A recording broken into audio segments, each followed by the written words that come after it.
इजाक तनवीर क्या समझ पा रहे हैं आप? तो ना बीजेपी है ना कांग्रेस है, ये क्या चाह रही हैं विपक्ष? जी कौन से रूबिका मसले जी, का सॉरी टू से कि हमारे मुल्क में जो है ना बहुत सारे लोगों को बेगानी शादी में अब्दुल्ला दीवाना बनने का बड़ा शौक है। देखिए खुद अरबों को ये नहीं है, अरबों से जब पूछा गया कि भाई तुम्हारा दुश्मन इसराइल है कि ईरान है, तो कहते हैं ईरान है। वो आपस में ही लड़ रहे हैं। हम हमारी फॉरेन पॉलिसी दूसरों के लिए क्यों खराब करें? हम हमारे मुल्क का देखेंगे। मैंने कई अरबों से बात की, मैंने कहा एक दिन तुम कहते हो यहूदी हमारा दुश्मन है, दूसरे दिन कहते हो हम एक बाप की संतान है। तो जब हर मुल्क हर कंट्री अपना अपना नेशनल इंटरेस्ट पे फोकस कर रहा है, तो हम क्यों नहीं हमारे नेशनल इंटरेस्ट पे फोकस करें? अगर हमारा बेनिफिट ईरान से दोस्ती करने में है तो ठीक है, अगर इजराइल से दोस्ती करने में है तो ठीक है। तो जहां मुल्क का फायदा है, कंट्री का फायदा है, भारत का फायदा है, तो सारे देशवासियों को चाहिए कि हम उनके साथ रहें। यहाँ मैं इसलिए रोकूं कि फिर उम्मा कहाँ गई? हाँ, उम्मा कहाँ गई? कहाँ गई उम्मा?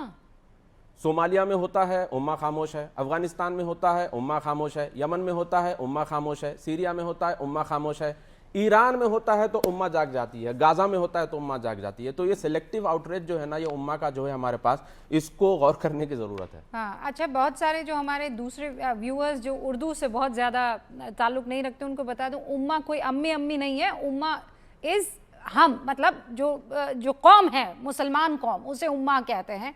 यहाँ तहसीन भाई हैं, तहसीन भाई भी उम्मा के एक वो हैं। भाई अफगानिस्तान पर तो ये उम्मा वाला दर्द आपका जागा नहीं? जी, थैंक यू रूबिका जी, आपके साथ शो में शिरकत करने का मौका मिला। एक्चुअली मैं सरप्राइज हूँ, मैं ये शो में क्यों, क्योंकि मैं आपकी साइड पे हूँ। मैं बिल्कुल आपसे इत्तेफाक रखता हूँ। मैंने कई बार कहा है, आज मेरी बाइट भी है, मैंने कहा है कि कुछ उम्मा होता नहीं है। इसराइल और अगर आप देखिए कि रमजान के पाक महीने में ईरान के साथ जो युद्ध हुआ है, हाँ। एक भी मुसलमान मुल्क, एक भी मुसलमान मुल्क, एक भी मुसलमान मुल्क ने ईरान को ह्यूमैनिटेरियन एड नहीं दिया। यहाँ पे आरजू जी है, पाकिस्तान। ये जो पाकिस्तान है, जिस मुल्क से मैं सख्त नफरत करता हूँ, ये मुल्क ने न्यूक्लियर वेपन कैसे बनाया? इसने कहा इस्लामिक परमाणु बॉम्ब बना रहे हम, ये इस्लामिक बॉम्ब होगा। ये सच है, रूबिका जी मेरी बात सुनिए। और सबसे ज्यादा इनको भीख किसने दिया? दो मुल्कों ने दी, सऊदी अरेबिया और लीबिया, गद्दाफी साहब ने। जब गद्दाफी साहब को मुसलमानों ने सड़क पे मारा, गद्दाफी साहब पे अटैक हुआ, ये पाकिस्तान जो है ये बीच में नहीं आया। और जब ईरान के एक जनरल ने कहा कि अगर इसराइल दोबारा से, अगस्त के बाद दोबारा से हम पे हमला करेगा तो पाकिस्तान हमारी मदद करेगा, इनके फाइनेंस मिनिस्टर और उनके डिफेंस मिनिस्टर उनके नेशनल असेंबली में खड़े होकर कहे, भाई पाकिस्तान अपना देखेगा, कोई ईरान की मदद नहीं करेगा। आज ये जो पाकिस्तान रोना रोता है ईरान के लिए, फेक रोना, ये रमजान के पाक महीने में अफगानिस्तान में एक अस्पताल को बम करता है। कोई मुसलमान उम्मा नहीं है। अजरबैजान जो एक शिया मुल्क है, वो हथियार खरीदता है इसराइल से। ये सच्चाई है। तो उम्मा कुछ नहीं है। जहां तक सवाल भारत का है, भारत में मानता हूं अपना उसको स्ट्रेटेजी अपनाना चाहिए, लेकिन मैं एक चीज से इत्तेफाक नहीं रखता हूं, जो अजीज भाई बिल्कुल सही कह रहे हो। जहां तक ईरान का सवाल है, क्यों भारत को ज्यादा प्रोएक्टिव, थोड़ा सा ज्यादा होना चाहिए था। क्योंकि इसमें क्या हुआ है कि अगर ईरान की स्काईज हमारे लिए बंद हो गए, हम सेंट्रल एशिया, अफगानिस्तान और रशिया को कैसे एक्सेस करेंगे? ईरान बहुत जरूरी है। एक दूसरी चीज मैं कहना चाहता हूं, अब जो दो टैंकर आए वगैरह चीज है, वो कब आए? जब आदरणीय प्रधानमंत्री खुद ईरान के राष्ट्रपति से बात की, तब भी दो टैंकर गैस के और एक टैंकर ऑयल के आ रहे। ये जो बात थी, ये फॉरेन मिनिस्ट्री के लेवल पे थी। हर चीज पे दो टैंकर के प्रधानमंत्री को और एक मुल्क के राष्ट्रपति को बात करने की जरूरत नहीं। तो यहां पर अजीज साहब सही है कि फॉरेन पॉलिसी में थोड़ी सी दिक्कत हुई है, लेकिन प्रधानमंत्री इसको रीसेट करेगी, ये उम्मीद है। लेकिन जहां तक सवाल है उम्मा का, पाकिस्तान का, इस्लामिक यूनिट, ये कुछ नहीं होता। और पाकिस्तान ने मुसलमान मुल्कों को बेवकूफ बनाया न्यूक्लियर वेपन बनाते। इन्होंने भीख लिया है, गद्दाफी साहब से भीख लिया। आपने क्या किया? पाकिस्तान पर अटैक करके कांग्रेस की बात को एकदम ही दरकिनार कर दिया। नहीं, कांग्रेस कह रहा है कि पाकिस्तान को कंडेम करना चाहिए। नहीं करना चाहिए। नहीं, पर ये जो कांग्रेस के तमाम बड़े नेता ये जो कह रहे हैं कि हमें रिटर्न में लिखकर देना चाहिए कि हम फला के साथ हैं और हमें फला पर हमारा दिल बड़ा ऐसे कोई बड़े नेता नहीं कहा, कोई बड़े नेता नहीं कहा। कोई बड़े नेता मतलब आप थोड़े डिसाइड करेंगे बड़े नेता? पवन खेड़ा बड़े नेता नहीं है। पवन ने ये कहा, एक सेकंड, पवन ने ये कहा, नहीं, रमेश जी बड़े नेता नहीं है। नहीं, एक सेकंड, कौन? रमेश जी बड़े नेता नहीं है। पवन ने ये कहा है, एक सेकंड, रमेश जी बड़े नेता हैं कि नहीं है? आप जयराम की बात कर रहे हो। हाँ हाँ, जयराम रमेश। जयराम को मैंने पता नहीं, पवन ने ये कहा है, और पवन ने सही कहा है कि जो पाकिस्तान ने अटैक किया अफगानिस्तान पे, वर्तमान सरकार सही करी, उसको कंडेम करते। लेकिन जहां तक सवाल था ईरान का, यहां पर हम थोड़ा सा अनफेयर हो रहे। जब आयतुल्लाह साहब की शहादत हुई, मुझे लगता है वो सिर्फ एम्बेसी में विक्रम मिस्री को नहीं, भारत सरकार को कंडेमनेशन करना चाहिए। ये मेरा मानना है। Let me just read it to you. उन्होंने कहा है हम इंतजार कर रहे हैं कि कब वो रिटर्न में इस बात को कंडेम करते हैं और ईरान का साथ देते हैं। क्या बात कर रहे हैं आप? क्या कह रहे हैं आप कि नहीं उन्होंने ये कहा है? आप यहाँ पर कवि क्या कहना चाह रहा है उसको आप थोड़ी बताएंगे, वो तो कवि ने बता दिया है। क्या छुपाने की कोशिश कर रहे हैं? नहीं, ईरान का जहां तक सवाल है आयतुल्लाह साहब की शहादत पर, मैं फिर से कह रहा हूं, मैं ये 100% मानता हूं कि आदरणीय प्रधानमंत्री को उसको कंडेम करना चाहिए, नॉट विक्रम मिस्री जब फॉरेन मिनिस्ट्री ने। No sir, you will not decide ना। अच्छा, और वो तमाम लोग जो आयतुल्लाह साहब के, खामनेई साहब के विरोध में थे, सड़कों पर उतर रहे थे और जो कह रहे थे हमारे साथ ह्यूमैनिटेरियन ग्राउंड पर बहुत नाइंसाफी हुई है, फिर उनका पक्ष लें कि नहीं लें? बिल्कुल, मैं मानता तो बिल्कुल कैसे होगा? एक सेकेंड, वो अलग विषय है। कैसे अलग विषय है? मैं फिर से समझाता हूं आपको।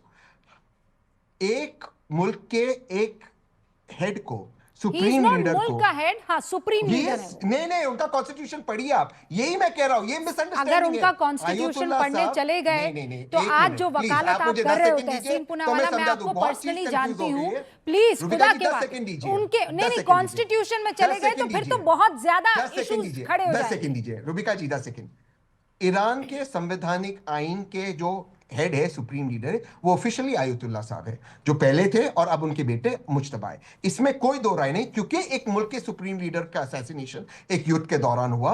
भारत जो एक दोस्त है, मैं ये चाहता था कि मेरे प्रधानमंत्री उसको कंडेम करें। होल्ड ऑन आरजू, मैं आपके पास आऊं उससे पहले ज़ाहक, what is your take on this?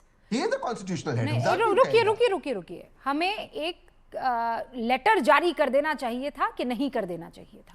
देखिए, खामेनेई जी जो गुजर चुके हैं, उनका एक ट्वीट रहा है इंडिया के अगेंस्ट में, कश्मीर को लेके, मगर किसी पार्टी ने उसको कंडेम नहीं किया, ना किसी पार्टी ने उसको क्रिटिसाइज़ किया है। जब आज वो गुजर चुके हैं तो कह रहे हैं कि भाई उनकी शहादत पर, कोट एंड कोट शहादत पर जो है इंडिया को भी गम मनाना चाहिए, लिख कर देना चाहिए। इंडिया वो पुराना इंडिया नहीं है, इंडिया नया इंडिया है, स्ट्रेटेजिक अलाइनमेंट करता है हर कंट्री के साथ। अगर इजराइल के साथ उसका बेनिफिट है, और इजराइल वो कंट्री है जिसने इंडिया को हर टाइम डिफेंस में हेल्प की है, हाँ। तो अगर इंडिया के डिफेंस में, सुरक्षा में इजराइल के साथ कोऑर्डिनेशन करने में इंडिया को फायदा है, India will go with Israel. अगर ईरान के साथ एलपीजी और गैस, आप अपने घर का देखेंगे ना, आप अपने घर का देखेंगे तहसीन पूनावाला। मैं इनसे एग्री करता हूं, लेकिन वही ट्वीट, मैं जैक से बिल्कुल एग्री करता हूं, in fact I like Jack a lot. वही ट्वीट के बाद यही सुप्रीम लीडर थे, जब लास्ट ईयर जब जुलाई अगस्त में ईरान पे अटैक हुआ, इंडिया के लिए एक्सेप्शंस बनाते इंडियन स्टूडेंट्स को बाहर निकाला गया। वो सुप्रीम लीडर के साथ इंटरवेंशन हुआ था, उनका इंटरवेंशन हुआ था, ये वो भी जानते। तो देखिए, हर पहलू के कॉम्प्लेक्स इश्यूज होते। ये उस ट्वीट के बाद हमने रीच आउट किया था, उस ट्वीट के बाद इंडियंस के लिए एक एक्सेप्शन किया गया था। ओके, तो देखिए, फॉरेन पॉलिसी बहुत कॉम्प्लेक्स होती है। इट्स कॉम्प्लेक्स, तभी तो कह रहे हैं कि लिखित में क्यों देना है, सारी चीजों को ध्यान में रखकर चलना है ना, क्योंकि आप चाह रहे हैं आपकी अना को किसी तरह से सेटिस्फाई कर दिया जाए, विपक्ष की अना को, यानी ईगो को, इसीलिए जो वो कह रहे हैं वो कर देना चाहिए। तो इन साहब, इस पर आपका क्या कहना है? देखिए तहसीन हालांकि मान रहे हैं कि ब्यूरोक्रेसी कॉम्प्लेक्स होता है, वो इन कॉम्प्लेक्सिटीज को अभी भी नहीं समझ रहे। वही सवाल पूछ रहे जो कांग्रेस पूछ रही। मैं आपको बता रहा हूं बारीकियां, कितनी अधिक बारीकियां थी यहां पे। हमने एक ब्यूरोक्रेटिक कंडोलेंस पे किया, लेकिन हम पॉलिटिकल पोजीशन नहीं लेना चाहते थे, और हमारा कोई पॉलिटिकल पोजीशन नहीं है। इसीलिए जो है, अगर आप प्रधानमंत्री से एक्सपेक्ट कर रहे थे तो वो नहीं हुआ वो ट्वीट। दूसरी बात, जब ये डिमांड कर रहे थे कि कंडोलेंस होना चाहिए, अरे उसी समय तो कोची में हम शरण दे रहे थे ना उस जहाज को, उस टैंकर को, ईरान का, जिसको यूएस से खतरा था। तो हमने हमेशा दोनों से एंगेज किया है, लेकिन कांग्रेस को चाहिए एक रनिंग कमेंट्री, वो हम नहीं दे सकते इस सिचुएशन में, क्योंकि उससे देश को फायदा नहीं, हानि होती। सुना आपने तहसीन, और कितनी अफवाह फैलाने में जिस तरीके का योगदान आता है आप लोगों की तरफ से। कभी कहते हैं गैस सिलेंडर नहीं है, कभी आप कहते हैं कि वो जो आ रहे हैं वो जहाज, वो उसमें पेट्रोल और डीजल और जो भी गैस और ऑयल जो भी है वो तो अमेरिका जा रहा है। ये अफवाह नहीं तो क्या है? क्यों इस तरीके के हालात पैदा करना? देखिए, मैं फिर से आपको कहता हूं, जो 2 जहाज प्लस 3rd जहाज आ रहा है, ये 2 जहाज में एलपीजी और ये 3rd जहाज में क्रूज, ये करीबन 3 या 3.5 दिन का भारत का रिक्वायरमेंट है। और मैं ऑनेस्टली प्रधानमंत्री जी को बधाई देना चाहता हूं कि उन्होंने ईरान के राष्ट्रपति को रीच आउट किया। लेकिन जो हम नहीं बता रहे, सुनिए रूबिका जी, दर्शकों को सुनने दीजिए, 180 जो सेलर्स थे, एक स्पेशल चार्टर एयरक्राफ्ट में एक डील के तहत उनको वापस दिया गया। जो हमने टैंकर सीज किए थे ईरान के, उनको रिलीज किया गया था। क्यों टैंकर सीज किया ईरान का हमने? क्या जरूरत थी टैंकर सीज करने की? हमारी सॉवरेन पॉलिसी है ना, ये तो गलत था, ये आप भी मानोगी, उसको रिलीज करना पड़ा।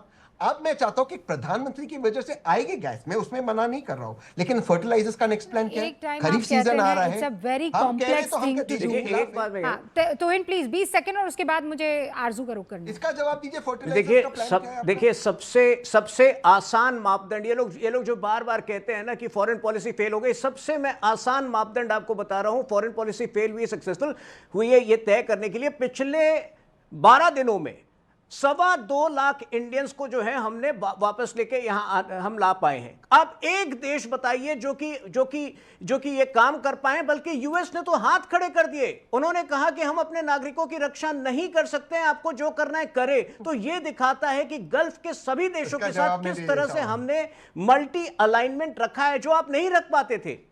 सॉरी, आप भारत की सेना और एयरफोर्स और बाकी सरकारों को इंसल्ट कर रहे हैं। इराक में किसने लाया? सबसे ज्यादा वर्ल्ड रिकॉर्ड था भारतीयों को रेस्क्यू करते। सिर्फ भारतीयों को नहीं, नेपालियों को हमने नेपाल के लोगों को आज की rescue स्थिति किया। की बात एक सुनिए, कीजिए, सुनिए ना, पिछले please, 13 please। दिनों नहीं, में तुहिन, पिछले आपने 13 कहा दिनों पहले नहीं में हुआ क्या है। यूएस तुहिन, ला तुहिन, पाई सुनिए है? ना, तुहिन, क्या आपने कोई कहा ये और पहले बड़ा नहीं हुआ। देश ला पाया है? very unfair, हम ही ला very पाए ना। unfair। तुहिन, ये आप दूसरी नहीं हो, बात, very unfair। Straight of Tuhin, Hormuz ये में very unfair है। Straight of Tuhin, very Hormuz unfair, से गुजरने के लिए आज रूबिका जी, केवल दर्शकों को 4 सुनने देशों को दीजिए। इजाजत है। Okay. Rubika ji, Rubika All ji, right, very you made your unfair। point, Tuhin. 10 second, नहीं, You I'll made not your make my point. point. 10 second, नहीं, 10 तहसीन, सेकंड, नहीं, 10 सेकंड Gulf War लीजिए, 1 में, 1 10 second, second, calm 10 down, second, प्रभु, 10 calm down, 10 bro, second, bro, 10 second, bro, 10 second, calm 10 down. Second से ज्यादा नहीं, 10 हाँ, सेकंड से 10 ज्यादा सेकंड ही नहीं। गल्फ लीजिए, वॉर मैं क्या- 1 में, गल्फ वॉर 1 में सद्दाम हुसैन ने भारत के लिए एक्सेप्शन किया था। हमने सिर्फ भारतीयों को नहीं, भारतीयों को, नेपाल के लोगों को, श्रीलंका के और कुछ पाकिस्तानियों को रिलीज किया। वर्ल्ड रिकॉर्ड है वो। तब वो भाजपा की सरकार थी। तहसीन, ऐसे मत कीजिए तुहिन, वो भारत के लोग थे, भारत कम के टू Air Force टुडेज थे। वर्ल्ड ना, आज की बात नहीं, करें। तो एक दूसरा आप- तहसीन मैं क्या उन्होंने बता कहा रहे पहले हैं? नहीं यूएस थे। ये काम कर पाया क्या? जो काम भारत ने किया वो काम यूएस भाई, नहीं तो कर तब भी पाया US है। नहीं कर पाया था गल्फ वॉर 1 में, तब भी भारत ने किया। तो तब आपको भारत नहीं, पे गल्फ आपको वॉर फक्र 1 नहीं की है। अरे तब सिचुएशन आप और अलग मैं थी। डिबेट नहीं कर रहे थे ना, तब मैं ताली जो बजा रिश्ते ली थी। भारत की तो उन्होंने कहा ना, तो पहले नहीं हुआ है, क्यों कहा? गलत क्यों कह जो रहे भाजपा आज वाले? की तारीख